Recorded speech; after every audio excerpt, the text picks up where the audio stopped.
Nagbabagang lava ang ibinuga ng Mount Lewotobo Laki-Laki sa Indonesia. Mahigit 12,000 residente na ang inilikas. May mga biyaherong stranded na sa airport. 80 flights patungo at galing sa Bali ang kinansela mula November 4 hanggang 12.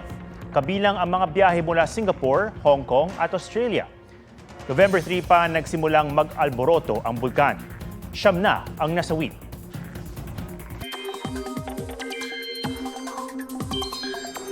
Dalawang bagyo ang posibleng magsabay sa loob ng Philippine Area of Responsibility bukas. Una riyan ang bagyong Ophel na huling namataan ng Pag-asa, 425 kilometers east ng Baler, Aurora. May lakas yan ng hangin na 130 kilometers per hour at buksong aabot sa 160 kilometers per hour. Kumikilos yan pa west-northwest sa bilis na 20 kilometers per hour. Nakataas ang signal number 2 sa Cagayan, kabilang ang Babuyan Islands, northern at eastern portions ng Isabela, Apayao, at northern portion ng Ilocos Norte. Habang signal number 1 sa Batanes, rest of Isabela, Quirino, northern portion ng Nueva Vizcaya, Kalinga, Abra, Mountain Province, Ifugao, rest of Ilocos Norte, at northern portion ng Aurora. Batay sa forecast track, posibleng mag-landfall ang bagyong Ophel sa eastern coast ng Cagayan o Isabela bukas ng hapon. Asahan riyan ang malalakas at matitinding ulan simula ngayon hanggang Biyernes. Katamtaman hanggang malalakas na ulan naman ang inaasahan sa ilang bahagi ng Ilocos Provinces, Cagayan Valley at Cordillera Region. Kasabay ng inaasahang pagtama sa lupa ng bagyong Ophel ang pagpasok naman sa PAR ng isa pang bagyong tatawaging Bagyong Pepito bukas ng gabi. Ayon sa Pag-asa, posibleng pababa ang pagkilos nito kumpara sa mga naunang bagyo na paangat ang tumbok. Epekto raw ito ng paggalaw at paglakas ng high-pressure area sa Japan.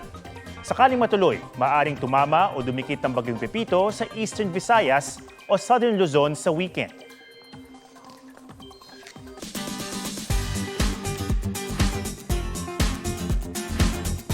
Laging palaisipan para sa isang amo ang mga salitang binibitiwan ng kanyang yaya tuwing sila'y magka-chat.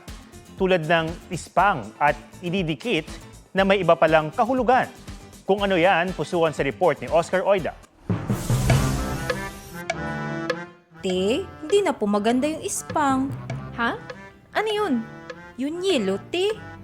Isang tahimik na hapon ni DJ ang nabulabog dahil sa chat ng kanyang kasambahay. Bili ka po ispang. Ha? Yun kulay yelo, te, na makapal sa una pero pag nagamit, minanipis na po.